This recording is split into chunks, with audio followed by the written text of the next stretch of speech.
You just been lazy. I didn't really want to do the Let's video. not do it. No, it's not because I don't want to do it. No, that's exactly what it is. This topic is actually interesting. What are you doing, bro? The topic of Frankenstein and its many different iterations that it's had throughout the years. Strewed and almost misrepresented, but that honestly doesn't matter, right? When we're looking at the Frankenstein, right now, we don't have a clear path of what kind of videos we're going to make. It kind of just pops up into our heads, we get our own spin on it. But right now, we're going to tell you the interpretation of what Frankenstein means, even though it was made a little over 200 years ago. So we'll just start out with the backstory and who made it. To my surprise, a woman made it. She had no right. She had a woman, right? But her name is Mary Shelley, and she made it in 1816 when she was 18 years old. And she was around a couple of philosophers and poets and writers during her time, so I could have credited her why she was a woman in that time she was able to write a book. And even though it was very frowned upon, right? And what drove her, the inspiration. We're going to chalk it down into 3 short parts, right? And there's only really 2 explanations to what was her main motivation. And I think it could have been a combination of all 3 that we will project to you right now. First of all, arm check.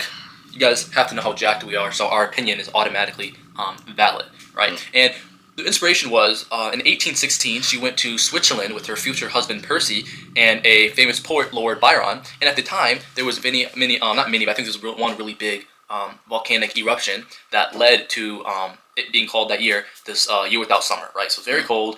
And as they were inside, Byron challenged them to write a ghost story one night, right? And Mary, right, was up to the task and she started writing stuff down, but she struggled a little bit. That was just like Juski's thing, yeah, a little scared. But she struggled a little bit until she had a nightmare about a scientist wanting to bring someone to life. Not even wanting to bring someone to life, but a scientist wanting to create life, right? And then in comes Frankenstein, and that's how it was made, right? Now, what were the main contraptors? If you look inside of the many movies and adaptations and the novels and even games like Brawl Stars, right? What do they all show? One of the components is science, mainly like electricity and things like that. Very experimental things, how they'll like shut the thing and it's like and they get like energy sources and all this weird stuff, right? That was because in that time, in the 1800s, science was evolving very fast, and they were doing something called galvanism, where they were trying to experiment to see if they could revive kind of dead tissue, and they couldn't really do it, but galvanism was able to make it was able to make dead tissue twitch.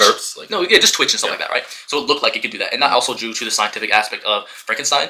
And then that's like a little part of it. And a quote for you is I worked hard for nearly 2 years for the sole purpose of infusing life into an inanimate body. Yes, that is what Victor Von Doom, or not Victor Frankenstein wanted to do, right? And one of the obvious, what is it called? Like, not theories, but like focuses of the story is, can you get into the light more? Because you look really dark. You look really dark and nasty.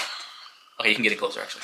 Yeah. So one of the obvious points of contention is Prometheus. The original title is called Frankenstein, or a modern Prometheus. Prometheus, a guy who, I think he was a god, I don't know, who cares. But he gave fire from the gods to humans, right, to give life and all this stuff. And it's the same thing as Victor Von Doom wanting to become Adam, wanting to become God. Not wanting to become Adam, but wanting to create his own Adam, wanting to become God over a creature, right? And one of the most famous quotes of the book was obviously, I ought to be thy Adam, but I'd rather be a fallen angel, right? As he tries to create something, create life, to be God over it, the same way many other cultures. Like his drive and ambition, like for knowledge. Yes, his drive to become God over something, creation, to know the secrets of life. That is obviously one of the main points. It's called Frankenstein, or modern Prometheus. Anyways, and then one of the heaviest, I think, and one of the most underrated reasons why she created this was because of death. One of her children, or one of her babies, actually died shortly after it was born, and she wrote in her journal that she had a dream where the baby was brought back to life after it was being warmed up by the fire. So I think that the third reason, the fact that her baby died, and also how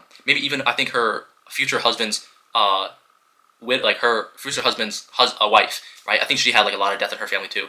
But that obviously due to the conclusion of maybe she wanted to have her baby back. You know what I'm saying? The nightmare gave way into all this coinciding, and it collided into the story of Victor and Frankenstein. You know what I'm saying? And we could go into many adaptations, but I think the third reason, her baby dying, is one of the biggest reasons, or why it happened, and obviously you can go on all two of those 3 points, but that's the main reason, And I was using, we are using, the pictures that we are using is Jinju Ito's Frankenstein. I'm definitely not pronouncing that correctly, but it is a Japanese manga adaptation of Frankenstein, and the way they describe it is a bit different. Actually, he's more like a clump of meat and a bunch of different parts, rather than just having like freaking bolts on his head like Brawl Stars and all these things. A couple ways they described him was they would say,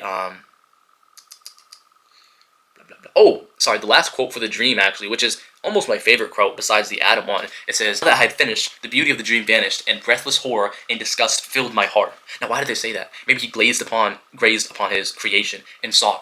His yellow skin scarcely covered the work of muscle and arteries beneath, right? The patchy skin of human and animal flesh. His watery eyes that seemed almost the same color of the dun white sockets in which they were set.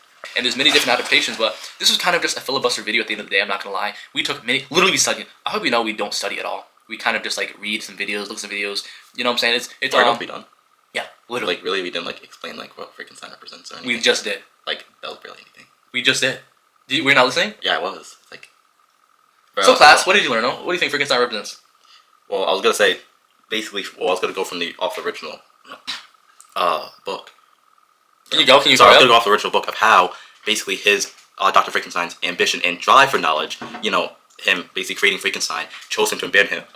He chose to abandon him since he's seen as a monster, and with his abandonment. Okay, that doesn't tell me what it means. Well, I was gonna say like more what? That, but I guess not. Oh, that's way better lighting. Sorry guys for that bad lighting. So what the freak? That doesn't tell me what it means. Like, I guess you could say like the cycle of hatred from Frankenstein. Okay, that just sounds like you're quoting something from freaking Google, bro. No. The freak you're talking about cycle of hatred. I just told you. No, I'm saying he's literally called Frankenstein or the modern Prometheus. Talking about the evolution of science. Whether science was evolving at the time very quickly, and just because you can do something doesn't mean you shouldn't. The dangers of science, that's what it really represents. And then obviously her personal and social life, how she had a dead baby. And maybe that gave a rose to the idea of her wanting to bring that back to life, and then her dream. It's like, it's very easy. I was going to go into Freemasonry, wanted creation of life, but I'm like, it was made 200 years ago, and it's like, make my freaking girl. How much can she really think about? Okay. So like, I just told you what it means.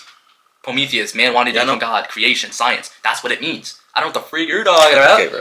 Yo, do you see why? Listen, our next video is going to be how to talk. Maybe Noah can take some pointers on that, because you can see how good I am at filibustering. It's already 10 minutes. Bro goes, is that all? You finished? You didn't like. But I thought we could go into more this. Like I thought we were gonna mention something different. But never mind. Like what? Well, the original. I know you were saying Prometheus, but we barely I thought we were studied. gonna go into like how like I guess the consequences of his ambition. Who the freak cares? Yeah, like I want to. Okay, cool. I want to go into Frankenstein that. killed people. He killed this. It's like, who cares? I don't care about that, bro. It's about why it happened, what it represents. We already said what it represents. Okay, so I hope you know this is a skill I almost have, and what Noah is almost having. I would say I'm very talkative. And, okay, I'm just saying, bro. Like, no one needs to learn how to filibuster more. But no, we don't actually study for these topics. We kind of just watch videos and well, I just do it. I do it, and I think about it. Okay, and this kid interrupts it and says, "Aren't you gonna like do this and that?" No. Well, I want to go more off of it. That's a reason. Reject the world. Make sure you study. You know what I'm saying? Big 2026. Everybody's ripped. Everybody going to the summer. Cool for the summer. And I love you, ninjas.